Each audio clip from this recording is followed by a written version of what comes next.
ప్రియ వీళ్ళందరూ కూడా ఆ విక్రమ్ బావ రాధని ఎలా పెళ్లి చేసుకున్నాడో అని తెలుసుకోవాలనుకుంటారు. ఇంతలో రామలింగం అయితే ఏమీ తెలియనట్టుగా అలా ఇంట్లో తిరుగుతూ ఉంటాడు. ఇంతలో ప్రియ రామలింగంని పిలిచి, ఏయ్ ఆగు ఆగు, ఏంటి నువ్వే కదా ఇదంతా చేసింది?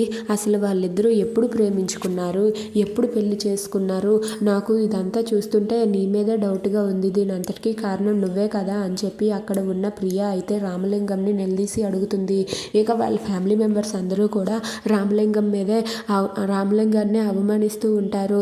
అలా అనుమానిస్తూ ఉండగా ఇంతలో ఆ మాట విని అక్కడ ఉన్న రాధ అయితే వెంటనే విక్రమ్ దగ్గరికి వెళ్ళి, ఇక్కడ నువ్వు ఏం చేస్తున్నావు? అక్కడ రామలింగం అన్నయ్యని అందరూ చుట్టుముట్టి రౌండప్ చేసి అందరూ అన్నయ్యనే వేలెత్తి చూపిస్తున్నారు. అక్కడ అన్నయ్య బుక్ అయిపోయాడు.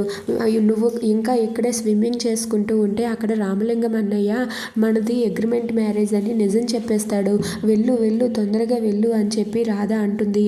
ఇక వెంటనే విక్రమ్ అయితే రామలింగం పక్కకు వెళ్ళి నిల్చుంటాడు.